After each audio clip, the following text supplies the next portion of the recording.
From Bart getting killed to Homer falling into a computer and visiting the real world, these are the scariest Simpsons episodes of all time. Who knew Homer's childhood was this messed up? After getting hypnotized, Homer's memory unravels, revealing a seriously creepy moment from his past. Turns out, when he was a kid, he witnessed a rotting corpse wash out of a blocked water pipe. Yikes. The whole thing is a weird mix of dark and absurd humor as Homer tries to process the trauma he'd long buried. Did you ever think your family could have a secret evil twin locked away in the attic? Yeah, neither did Bart Simpson, until he found out the hard way. In Treehouse of Horror 7, Bart uncovers a dirty little family secret. He has an evil twin brother, Hugo, who's been hidden away for years. Why? That's because he just looked bad. However, this episode has a twist. Hugo wasn't actually the evil twin. It turns out, Bart is the one with the darker side, and Hugo was just misunderstood. Yeah, I definitely have to check my attic now. Springfield's always a little messed up, but the episode Who Shot Mr. Burns takes it to the next level. Mr. Burns, being his usual evil self, decides to block out the sun to make everyone rely on his power plant. Classic Burns move, right? However, things take a turn for the worst when Burns gets shot. Left for dead, his body becomes the center of a chilling whodunit. Turns out, it was Maggie Simpson who fired the shot. In the second half of the episode, Detective Lou even discovers a smoking gun in Maggie's diaper bag, showing she was the one who pulled the trigger. The reason? Burns tried to take away her candy. Seems like a pretty reasonable crash out. Ever wondered what Homer would be like if he went insane? Well, in this Treehouse of Horror parody of The Shining, Homer's nightmare becomes reality. Trapped in a haunted hotel with no beer and no TV, Homer quickly loses his mind. His hilarious descent into a madness reaches its peak with the iconic line, "No TV and no beer make Homer something something."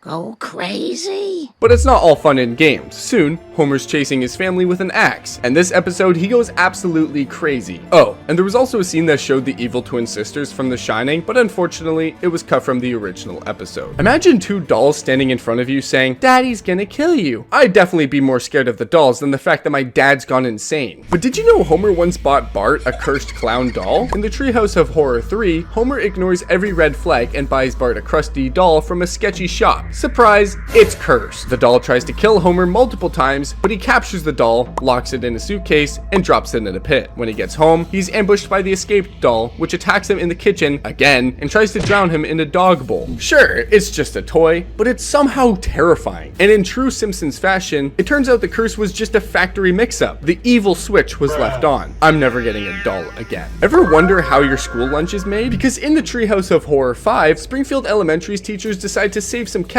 by turning misbehaving students into their next meal. Bart, Lisa, and Milhouse quickly realize what's going on as Principal Skinner and Lunch Lady Doris happily serve up sloppy Jimbos and Uderbraten. Willie tries to help Bart, Lisa, and Milhouse escape from Skinner, who stabs him with an axe. And then they fall into a giant food processor. Luckily, this episode ends off with Bart waking up, realizing it was all a dream. Did Sideshow Bob finally get what he wanted? Well, sort of, and it's horrifying. After years of scheming, Bob finally kills Bart. However, instead of ending his goal, Bob realizes that hunting Bart for 24 years was his only source of happiness. He builds a machine to resurrect Bart so he can kill him repeatedly. The Simpsons find Bart and revive him with a machine. Homer attacks Bob and rips off his head, while Marge allows Bart to keep the remains. Bart combines Bob's head with a horn, frog legs, a chicken body, a tail, and a booger, creating a bizarre creature. Sideshow Bob definitely messed with the wrong family. Ever wondered what's worse than a creepy old house? A house with a mind of its own. Because in season 2, episode 3, The Simpsons' new home isn't just haunted, it's pure evil. From blood oozing from the walls to objects levitating, it quickly becomes clear that this place has something sinister in store. As the house takes over their minds, the family starts turning on each other. Homer brandishes a knife, Marge snaps, and even Lisa feels the pressure. The tension shifts from humor to genuine horror as the violence escalates. The shocking twist, the house decides to destroy itself rather than live with the Simpsons. Yeah, imagine being so annoying that not even your house can put up with it. Who needs a good night's sleep when groundskeeper Willie's on dream duty? In this Simpsons spin on A Nightmare on Elm Street, Willie takes on the Freddy Krueger role, turning nap time into a horror show. The death traps are equally bizarre and brutal. Just ask Martin, whose nap ends in one of the series' grimmest moments. The unsettling dream logic and grotesque visuals keep things creepy, but it's Bart and Lisa's face-off with Willie in the dream world that really seals the deal. Sweet dreams? Yeah, good luck with that. Aliens in Springfield sounds like a joke, but that wasn't the case when Homer encountered a glowing, mysterious figure in the woods. nuts. This X-Files parody is straight out of an alien sci-fi movie, and it is extreme. Homer's frantic attempts to convince the town only add to the mounting tension. Even Mulder and Scully can't make sense of it, leaving Springfield in a state of confusion and fear. However, in the end, it turns out that the alien was actually Mr. Burns, who had gotten treatment to cheat death. That's a classic Simpsons plot for you. Even I didn't see that one coming. Ever been stuck on a school bus with a gremlin trying to kill you? No? Well, Bart has, and it's as terrifying as it sounds. In the Treehouse of Horror 4, Bart spots a monstrous gremlin tearing apart the bus, but of course, no one believes him. Eventually, the gremlin's rampage escalates, leaving Bart to face the horrifying creature all alone while the rest of the passengers dismiss him. Yeah, try not to think about this next time you're on a bus. However, the episode continues, and in its other half, Homer sells his soul to the devil, disguised as Ned Flanders, for a donut. Yeah, you heard that right. After Marge and Lisa plead with Ned, he agrees to put Homer on trial. During the trial, Marge saves Homer by revealing a wedding photo where Homer pledged his soul to her forever, proving it wasn't his to sell. The case is dismissed, and Ned, seeking revenge, turns Homer's head into a donut. Homer did go through a lot for that one donut. What if a single bite could send you spiraling into a mind-bending hallucination? For Homer, that's exactly what happens in an episode titled The Mysterious Voyage of Our Homer, when he ate a chili pepper so fiery, it took him on a surreal trip through his own sight. We're talking distorted visions of his family, a giant butterfly chasing him, and a serious dose of existential dread. And as Homer battles his inner demons in a psychedelic nightmare, you start to question what's real and what's not. Okay, enough about Homer. What would happen if Bart decides to go crazy? Well, decapitating the statue of Jebediah Springfield turns out to be a starting point for that. What begins as a prank soon spirals into a full-blown crisis as Bart is overwhelmed with guilt and paranoia, trying to cover his tracks. Soon he gets caught and the townsfolk close in on him, and it turns into a full-on riot. The people of Springfield chase Homer and Bart around the streets, with Jebediah Springfield's head in their hands surrounding their house, and eventually having Bart admit his crime. Ever wonder what would happen if Homer decided to mess with technology? Well, he finds out the hard way. In season 7, episode 6, Homer tries to hide from Patty and Selma, but ends up in a strange 3D world behind a bookcase. He's stuck there, and while his family can hear him, they can't get him out. Things get worse when Homer accidentally makes a black hole that could destroy everything. Bart jumps in to save him, but the black hole pulls the 3D world apart. Homer disappears, and everyone thinks he's gone forever, but instead, he lands in the real world, walking around a live-action Los Angeles. At first, he's scared, but then he finds a cake store and feels better, because, of course, Homer would. Everyone knows that Sideshow Bob hates Bart. In this episode, he had his eye on a different prize. After getting out of prison, Bob decides to date Bart's Aunt Selma and somehow convinces her that he is a changed man. And soon after, they get engaged, but Bart isn't buying it. Turns out, he was right and Sideshow Bob had made a plan to kill Aunt Selma. Since Selma lost her sense of smell and taste as a kid, Bob had planned to fill their honeymoon suite with gas, knowing she wouldn't notice. And the second she lit a cigarette, boom! However, Bart puts the pieces together just in time and the Simpsons rush to save Selma. And thanks to Patty being there, they manage to get Selma out of the room. The explosion still happens though, thanks to Chief Wiggum tossing in a match absent-mindedly after lighting a cigar. Yeah, genius work as usual. But it all works out, as Selma is safe and cozy anyways. There you have it, the absolute scariest episodes in Simpsons history. Make sure to subscribe and watch this video on the screen.